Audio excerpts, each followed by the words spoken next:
um novo episódio de The Last of Us e com ele uma nova review aqui no canal. Nesse episódio continuamos acompanhando a jornada da Ellie e do Joel e descobrimos um perigo maior ainda que os infectados. Oi, eu sou Maria Carolina, falo sobre entretenimento e cultura pop. Já se inscreve no canal e também curte esse vídeo para o YouTube entender que você quer receber melhor conteúdo.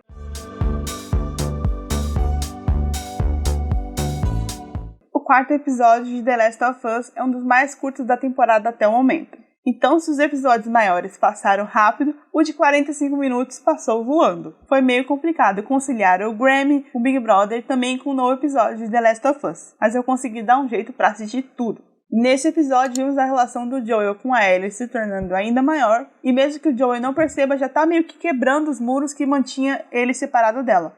Dá pra ver que até o final do episódio já existe nem que seja um pouquinho da relação de pai e filha. Mesmo o Joel dizendo no começo do episódio que a Ellie é apenas uma carga.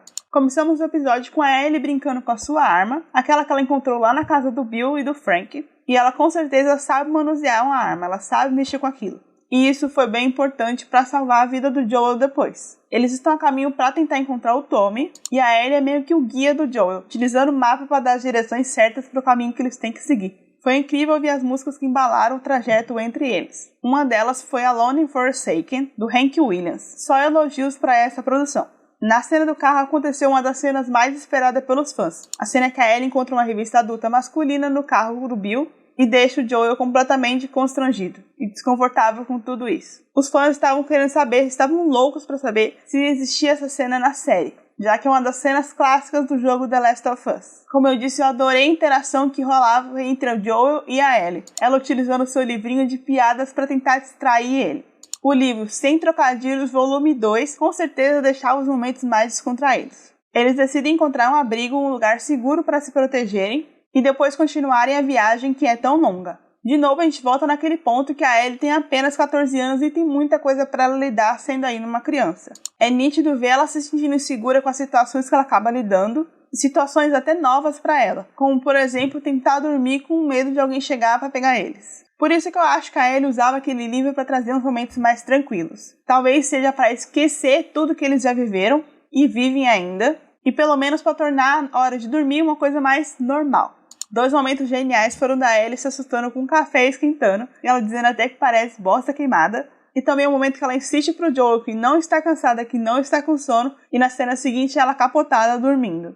Já que a viagem é muito longa, a Ellie aproveita esse momento para conhecer mais sobre o Tommy, e por que o Joel estaria indo atrás do irmão mais novo dele. Joel conta que Tommy sempre teve um instinto de ser o herói, de fazer a diferença. Tanto que entrou no exército depois que saiu do colégio, mas acabou saindo depois de uma guerra por não sentir que fez tanta diferença assim.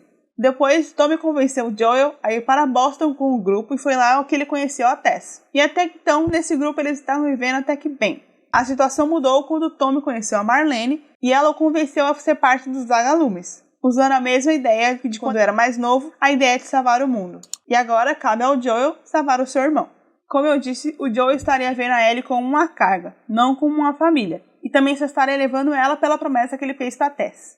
Quando eles chegam em Kansas City, eles precisam fazer um desvio e encontram um lugar completamente diferente do que eles esperavam. Uma zona de quarentena completamente destruída, com um grupo de pessoas que tentam enganar o Joel e a Ellie para tentar capturar eles. Nisso, o carro deles é interceptado e destruído, e eles se encontram num verdadeiro confronto. A Ellie acaba se escondendo e o Joel acaba enfrentando essas pessoas até então desconhecidas. Isso muda quando o Joel é pego de surpresa, é atacado e salvo pela Ellie, que usa a arma para tentar afastar o agressor. Então o Joel descobre que a Ellie tem essa arma e até se assusta com a forma que ela lida tão bem com ela. Como eu disse alguns episódios atrás, existe todo aquele receio dele ver ela com uma arma, principalmente por ter sido o motivo da morte da Sarah. Nesse episódio conhecemos duas pessoas, a Kathleen e seu capanga Perry. Uma curiosidade é que o ator Jeff Percy, que interpreta o Perry, foi quem deu a voz ao Tommy no jogo The Last of Us. Essa Kathleen é meio que a líder dos humanos, que nem são da Fedra nem são dos vagalumes. Eles descobrem que os forasteiros, Ellie e Joel, estão envolvidos com a morte das pessoas do grupo deles. Então, eles querem buscar por vingança. Até o momento sabemos pouco sobre esse grupo de pessoas, mas no episódio descobrimos que eles escondem algo embaixo da terra, como se fosse algum monstro saindo de lá de baixo. Provavelmente são os baiacus, uma variante dos infestados que se desenvolveram e criam uma camada grossa de proteção. Eles são mais lentos que os infectados ou os instaladores, mas são mais perigosos, já que tiros podem entrar na sua camada protetora. Depois voltamos para Ellie e para o Joel, que procura um lugar para se proteger. Eles meio que se tornam parceiros, um se preocupando com o outro. Não aguentei ver a Ellie toda preocupada com o Joel e também chorando depois dele dizer que ela não tinha culpa de nada e que a culpa tudo era dele. Ele também falou que ela não deveria estar envolvida em tudo isso. Joel também valoriza ela ter ajudado com a arma, mas sabe que ela ainda é uma criança que não deveria saber usá-la. Novamente envolvendo a questão da morte da Sarah. A Ellie também conta que não é a primeira vez dela usando uma arma, então o Joel tem que ensinar ela a manusear melhor. Tipo, já que vai usar, usa direito. O que The Last of Us faz de melhor é mesclar as cenas mais sérias com as cenas mais divertidas. Tipo Joel pedindo pra Ellie não colocar a arma no próprio bolso para não tomar um tiro na própria bunda. Ou ele falando que eles vão subir os andares das escadas até onde ele aguentar. Tipo, e no final eles acabaram subindo 33 andares, acho que nem eu conseguiria isso. Chegamos no final do episódio com a Ellie ainda contando suas piadas, dessa vez arrancando boas risadas do Joel.